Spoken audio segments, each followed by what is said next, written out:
presents their skit called Ehud, the Left-Handed Man.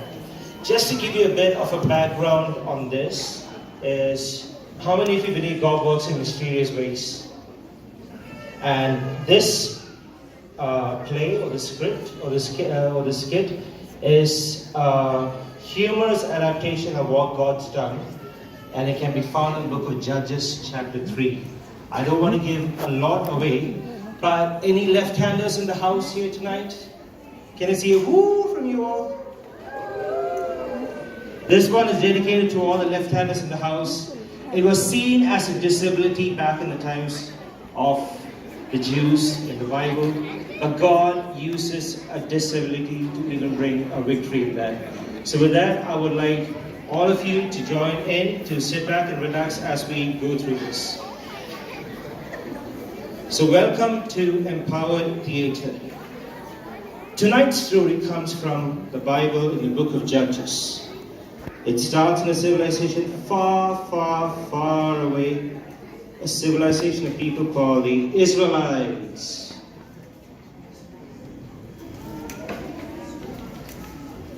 And the Israelites loved God. We love God. We love to worship God. How great is our God.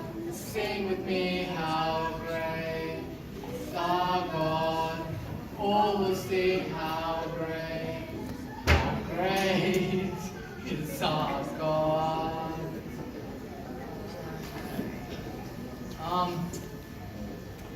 Sorry God, I gotta hang out with my friends this Sunday, so I can't come to church.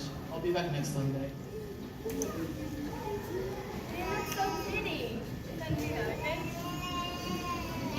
God was not happy with them as the Israelites picked up their own idols and walked away.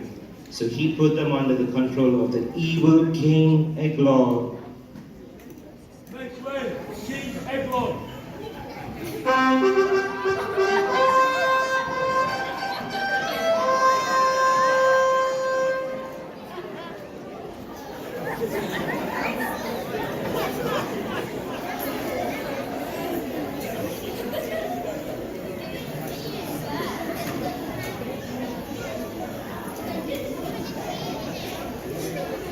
I want you guys to walk the ocean until it's clean. No water left. Please. Help, wisdom, direction, Help, direction, wisdom. Help, direction, wisdom. So God sent them a leader of stature and nobility. His name was Ehud, the left-handed man.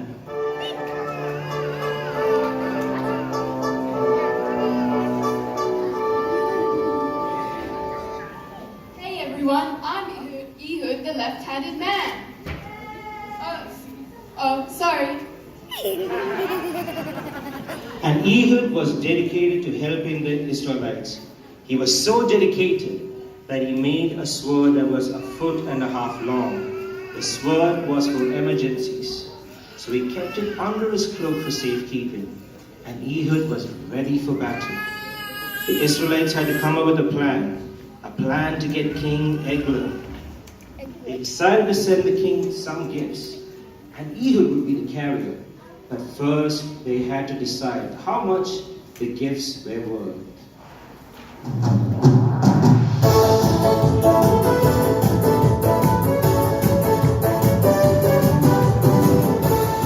Guess the prize. Hi, my name is Riona and welcome to Guess That Prize.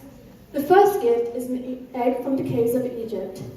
It is worth $2 million. Do you say the actual price is higher or lower? It's an egg laid by a chicken. Land of Egypt. It is worth more than $2 million. Correct. The next gift is an artwork worth $5 million.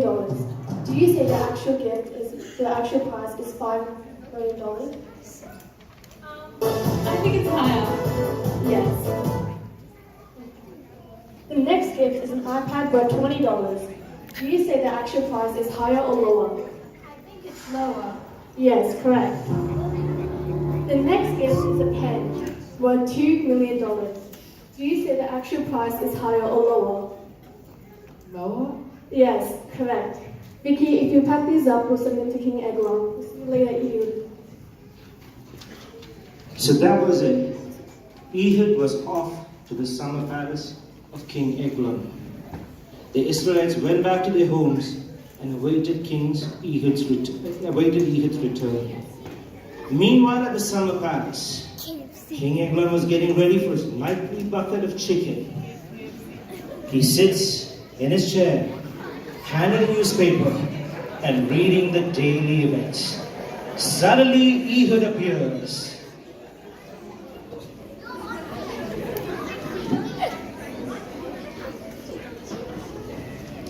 I'm Ehud, the left-handed man. Here are these gifts for you. Take those gifts to my quarters. Ehud's mission was only half complete.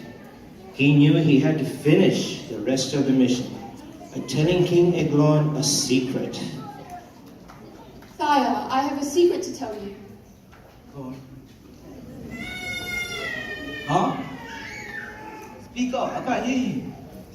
Are you so fat that you can't hear what I'm trying to tell you? You can't speak to me that way. I'm your king. I'm much bigger than you are. Ehud had to act fast, so he took the sword from his right thigh and plunged it into King Eglon's belly. And the fat was so enormous that it swallowed the sword. Yes, Ehud was victorious, but he knew he had to escape before the servants came back. So he climbed out of the window and hid. Meanwhile, the servants came back and noticed that the door was locked and figured that King Eglon must be relieving himself or something.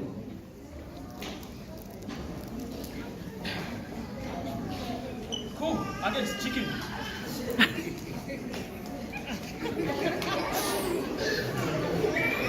It must have been the bacon.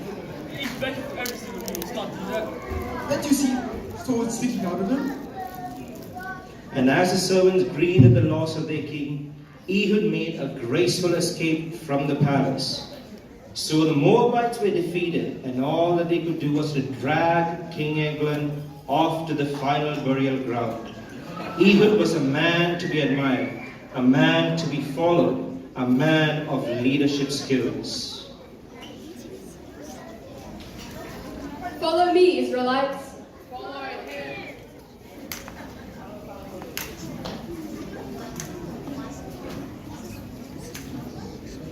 And though Ehud had been gone many, many years, his pearls of wisdom still ring true today. Wisdom such as, it is better to give than to receive. It is better to love the unlovely than inherit the earth. It is better to love people as they are. It is better to lick your ice cream than to bite it. And if you listen closely on soft summer nights, when the crickets are chirping and visions of firefly dance in your head, you can still hear Ehud saying, Hey everyone, I'm Ehud, the left-handed man. Oh, sorry,